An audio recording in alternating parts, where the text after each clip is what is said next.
नमस्कार दोस्तों, स्वागत है आपका स्टडी एज के एक और शानदार वीडियो में।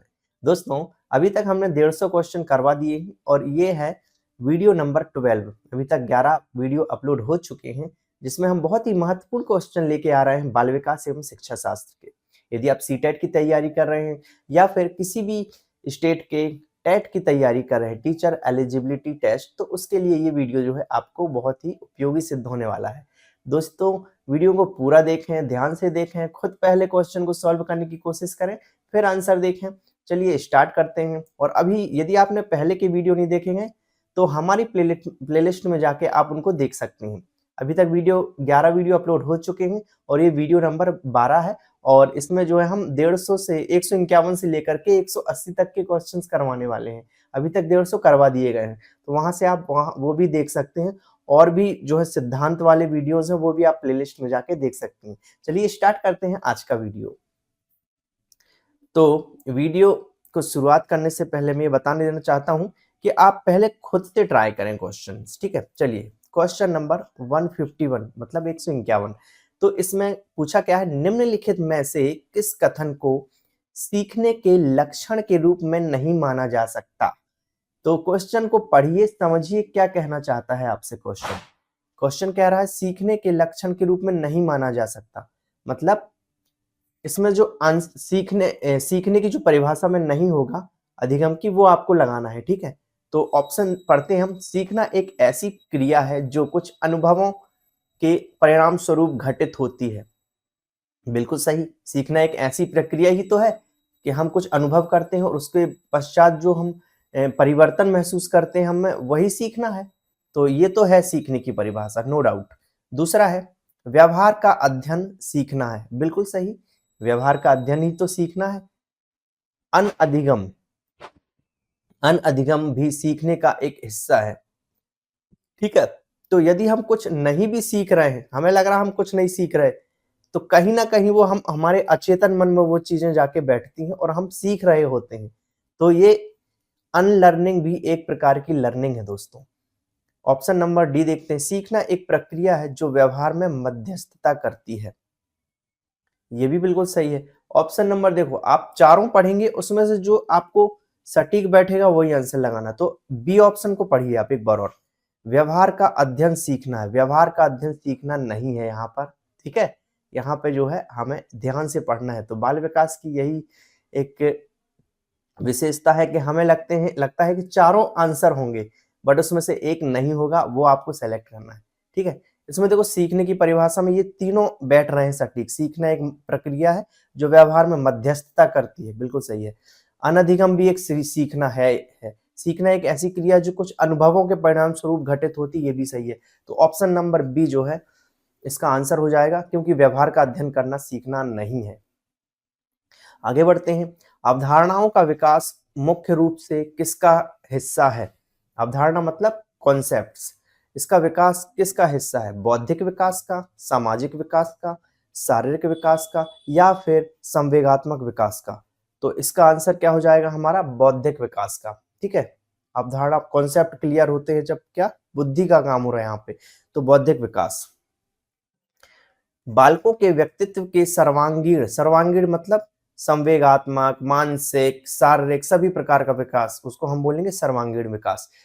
तो बालकों के व्यक्तित्व के लिए सर्वांगीण विकास के लिए क्या जरूरी है, जिसकी जानकारी शिक्षकों को हो, ठीक है। शिक्षकों को कौन सी जानकारी होनी चाहिए बच्चों से रिलेटेड, जिससे कि वो सर्वांगीण विकास कर सकें। तो उनके मित्रों की, नहीं ये सटीक नहीं बैठ रहा। बी ज्ञान की, व्यवहार की, या कक्षा के साथियों की।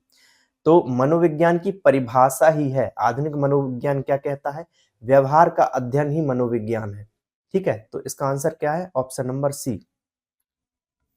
विकास की प्रक्रिया पूर्व निश्चित दिशा में आगे बढ़ती है, मतलब विकास एक ऐसी प्रक्रिया है जो हमें पता है कि किस दिशा में आगे बढ़ने वाली है, पूर्व निर्धारित है वो, ठीक है। यह कथन बाल विकास के किस सिद्धांत का अनुसरण करता है। तो बाल विकास के कुछ सिद्धांत हैं, उनमें से देखते हैं। तो दिशा का सिद्धांत हम देखते हैं कौन सी है, एकीकरण का सिद्धांत, निरंतरता का सिद्धांत, विकास की दिशा का सिद्धांत, नाम से ही स्पष्ट है। ऑप्शन नंबर सी इसका आंसर हो जाएगा, ठीक है। दो दिशाओं में होता है विकास, आपको पता ही होगा, आपने पढ़ा होगा। एक तो होता है सिर से नीचे की तरफ चलता है। पहले बच्चे के सिर का विकास होता है, ठीक है? और फिर जो है नीचे की तरफ विकास होगा। दूसरा सिद्धांत क्या कहता है विकास की दिशा का, कि जो मध्य से विकास होगा पहले, मध्य से शुरू होता है विकास और फिर चारों दिशाओं में फैलता है। इसको हम बोलते हैं 2 तरह के ये विकास के सिद्धांत है, ये आपको पता होना चाहिए, ठीक है? और जब हम डिटेल वीडियो देखेंगे, आप प्लेलिस्ट में जाके देखेंगे, उसमें मैंने कवर कराए हैं सारे सिद्धांत। तो इसमें हम फटाफट करने की कोशिश करेंगे। विकास की दिशा का सिद्धांत इसका आंसर हो जाएगा। आधुनिक मनोविज्ञान का अर्थ है, आधुनिक मनोविज्ञान मैंने अभी बताया था, व्यवहार का अध्ययन, ठीक है? पहले मानते थे कि मनोविज्ञान की परिभाषा में कि मन का अध्ययन है, फिर कहा आत्मा का अध्ययन है, लोगों ने कहा आत्मा को देख नहीं सकते हैं, ठीक है? मन को नहीं देख सकते हैं, ठीक है? फिर आया जो आधुनिक मनोविज्ञान क्या कहता है, मनोविज्ञान क्या है? व्यवहार का अध्ययन है। लोगों के हम व्यवहार को नोटिस करते हैं, एनालिसिस करते हैं, फिर उससे जो एक निष्कर्ष निकलता है उसी को हम क्या कहते हैं, मनोविज्ञान। तो ये क्या है? व्यवहार का अध्ययन। निम्नलिखित में से कौन सा मुख्य रूप से अनुवांशिकता संबंधी कारक है? आंखों का रंग, सामाजिक गतिविधियों में भागीदारी, समूह के प्रति अभिभूति, चिंतन, पैटर्न। तो आंखों का रंग जो है अनुवांशिकता संबंधी कारक। अनुवांशिकता क्या है? वे गुण जो माता पिता से उनके बच्चों को मिलते हैं, चाहे वो बौद्धिक हों, शारीरिक रूप से हों, उनको सबको क्या कहेंगे हम? अनुवांशिकता, ठीक है? जैसे आंखों का रंग, ठीक है? शरीर का रंग, कलर कैसा है, वो सब हमें क्या माँ बाप से मिलता है, ठीक है? कुछ बुद्धि भी मिलती है हमें अनुवांशिकता से, ठीक है? ये सब क्या है? अनुवांशिकता संबंधी कारक। तो आंखों का रंग क्या है? अनुवांशिकता संबंधी कारक। माता पिता के वंशजों में स्थानांतरित होने वाले लक्षणों को कहा जाता है। अभी हम पढ़ रहे थे, अनुवांशिकता कहते हैं उसको हम। वंशानुक्रम व्यक्ति की जन्मजात विशेषताओं का पूर्ण योग है। वंशानुक्रम व्यक्ति की जन्मजात विशेषताओं का पूर्ण योग है, यह कथन किस मनोवैज्ञानिक का है? तो आपके यदि 30 नंबर का बाल विकास आ रहा, उसमें से 1-2 क्वेश्चन जो है कथनों से आने ही हैं, और इसका आंसर क्या हो जाएगा? बी.एन. झा। बी.एन. झा का कथन है, वंशानुक्रम जो है व्यक्ति की जन्मजात विशेषताओं का पूर्ण योग है। सामाजिक अधिगम आरंभ होता है। सामाजिक अधिगम कहाँ से आरंभ होता है? संपर्क से, ठीक है? जब हम लोगों के संपर्क में आते हैं, उनसे कुछ सीखते हैं, उन्हें ऑब्जर्व करते हैं, ठीक है? अवलोकन करते हैं, तो आसपास के माहौल से जो हम सीखते हैं उसी को हम सामाजिक अधिगम कहते हैं। तो ये कैसे होता है? संपर्क से। जब हम लोगों के संपर्क में आएंगे तो सामाजिक अधिगम होगा। अधिगम मतलब सीखना। अल्पवयस्क, अल्पवयस्क मतलब 18 से छोटा बच्चों के अधिगम में, अधिगम मतलब सीखना, तो अभिभावक की भूमिका कैसी होनी चाहिए? ठीक है, 18 साल से जो छोटे बच्चे हैं उनके सिखाने के लिए अभिभावक की भूमिका कैसा होना चाहिए? सक्रिय, उदासीन, निषेधात्मक या फिर संवेदनात्मक? तो इसका आंसर क्या हो जाएगा? संवेदनात्मक। कुछ क्वेश्चन आपको देखते ही पता पड़ जाते हैं कि ये इसका आंसर क्या होगा, है ना? चेस मतलब शतरंज तथा कार्ड को निम्न में से किसमें वर्गीकृत किया जा सकता है? ये किस प्रकार के खेल हैं? लड़ाई वाले खेल, प्रायोगिक खेल, गतिमान खेल या फिर बौद्धिक खेल? तो शतरंज में आप जानते हैं दिमाग का काम है, ठीक है? इससे हमारी बुद्धि का विकास होता है, तो ये क्या है? बौद्धिक खेल है। फ्रायड के अनुसार हमारे मूल्यों का आंतरिकीकरण किसमें होता है? सॉरी। तो फ्रायड के जब आप सिद्धांत देखेंगे तो उसमें 3 चीज देखेंगे, अहम, पर अहम, है ना? ईगो, सुपर ईगो, ये सब पढ़ेंगे आप। प्लेलिस्ट में जाइए, सारे वीडियोस मिल जाएंगे आपको, ठीक है? तो इसका आंतरिकीकरण किस में होता है हमारे मूल्यों का? ये है परा अहम में, मतलब इसको हम इंग्लिश में क्या बोलते हैं? सुपर ईगो, ठीक है? फ्रायड पढ़ो भाई, इससे क्वेश्चन आना ही आना है। नैतिक दुविधा, नैतिक दुविधा एवं नैतिक तर्कणा को किस मनोवैज्ञानिक ने प्रतिपादित किया है? तो इसका आंसर क्या हो जाएगा? नैतिक दुविधा एवं नैतिक तर्कणा को किस मनोवैज्ञानिक ने किया है? लॉरेंस कोहलबर्ग ने, ठीक है? ये आंसर जो है नैतिक दुविधा वाला लॉरेंस कोहलबर्ग, बिल्कुल सही, ठीक है? लॉरेंस कोहलबर्ग ने जो है कहानियों के माध्यम से बच्चों की नैतिक सिद्धांत दिए थे, आपको पता होगा, ठीक है? टोटल कितनी 11 कहानियां थी शायद, ठीक है? जिसमें हाइजन की कहानी बहुत महत्वपूर्ण है ना? एक कहानी के पहले बच्चों को कहानियां सुनाई उन्होंने, फिर कहानियों के बाद उन्होंने कुछ प्रश्नोत्तरी तैयार की। जैसे एक हाइजन की कहानी है बहुत फेमस कि हाइजन की वाइफ बीमार पड़ती है और एक दवा वाला जो है दवा का निर्माण करता है, तो दवा देने से वो मना करता है या ज़्यादा पैसे की माँग करता है। तो हाइजन क्या करता है, चुरा लेता है। तो फिर बच्चों से ये पूछा जाता है कि क्या हाइजन ने अपनी वाइफ को बचाने के लिए दवा की चोरी की, क्या ये सही है ना? क्या दवा वाले को ज़्यादा पैसे कमाने चाहिए, या फिर ऐसे सवाल करते हैं और उससे जो है कुछ सिद्धांती उसी को हम क्या बोलते हैं, नैतिक दुविधा एवं नैतिक तर्कणा वाले सिद्धांत, ठीक है। और किसने दिए थे, लॉरेंस कोहेलबर्ग ने ये सब कहानियों के माध्यम से प्रयोग किया। आगे बढ़ते हैं। संभाव्य निकट विकास का क्षेत्र निम्नलिखित में से किस मनोवैज्ञानिक की देन है? संभाव्य निकट विकास, ठीक है, इसका आंसर क्या है, सी, लेव वाइगोत्स्की का सिद्धांत है ये। प्रगतिशील शिक्षा निम्नलिखित में से किस कथन से संबंधित है? अब प्रगतिशील शिक्षा की बात कर रहे हैं, मतलब व्यवहारिक, ठीक है। तो शिक्षक सूचना और प्राधिकार के प्रवर्तक होते हैं। शिक्षक का काम सिर्फ सूचना देना नहीं है दोस्तों। ज्ञान प्रत्यक्ष अनुभव और सहयोग से चात्पन्न होता है। चात्पन्न क्या होता है भाई, अब देखते हैं। सहयोग से उत्पन्न है, सॉरी है ना, ये गलत लिखा है, उत्पन्न होता है सॉरी। अधिगम के तथ्यों के एकत्रीकरण कौशल में परिपूर्णता के साथ सीधे मार्ग पर चलता है। परीक्षा मानदंड संदर्भित और बाह्य है। इसका आंसर क्या हो जाएगा, ज्ञान प्रत्यक्ष अनुभव, जो हम देखते हैं सामने प्रत्यक्ष अनुभव करते हैं उसी से प्राप्त होता है, और सहयोग से उत्पन्न होता है। इसका आंसर है बी। समावेशी शिक्षा निम्नलिखित में क्या है? समावेशी शिक्षा क्या है आपको पता है, जो हमारे समाज के विभिन्न वर्ग हैं उनको एक साथ लाके शिक्षा देना बिना किसी भेदभाव के, उसको बोलते हैं समावेशी शिक्षा। तो इसका क्या है, इसमें कथा में विविधता बढ़ती है, कक्षा में, सॉरी कथा नहीं है यहाँ, कक्षा है, ठीक है। कक्षा में विविधता बढ़ती है, बिल्कुल सही।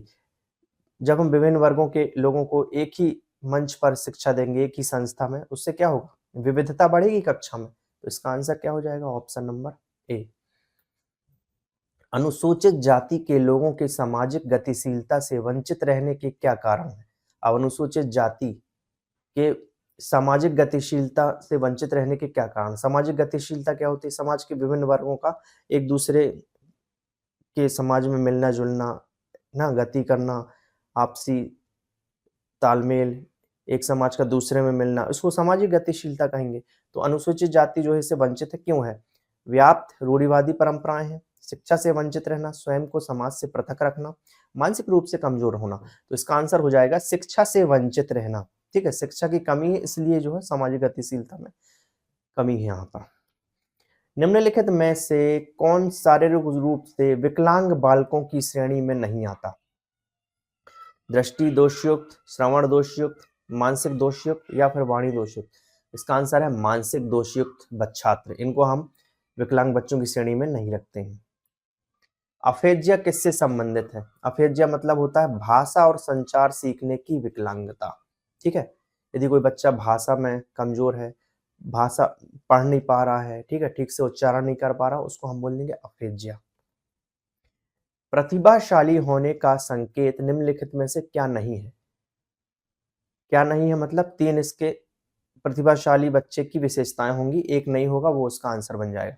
तो विचारों में सृजन है, सृजनात्मकता, बिल्कुल सही, ये तो है आंसर, मतलब ये प्रतिभाशाली बालक की पहचान है। दूसरों के साथ लड़ना, ये नहीं होगा, सीधा सीधा है, ये आंसर बन जाएगा। अभिव्यक्ति के हाँ, अभिव्यक्ति करता है, कौतूहल, ठीक है, उसके संवेगों में कौतूहल होता है। तो ऑप्शन क्या है, बी इसका आंसर हो जाएगा, ये वाला इसका विशेषता नहीं है प्रतिभाशाली बालक की। तर्कणा के कितने प्रकार होते हैं? तर्कणा के प्रकार होते हैं 5। सीखने की किस विधि का प्रतिपादन बंडूरा द्वारा किया गया?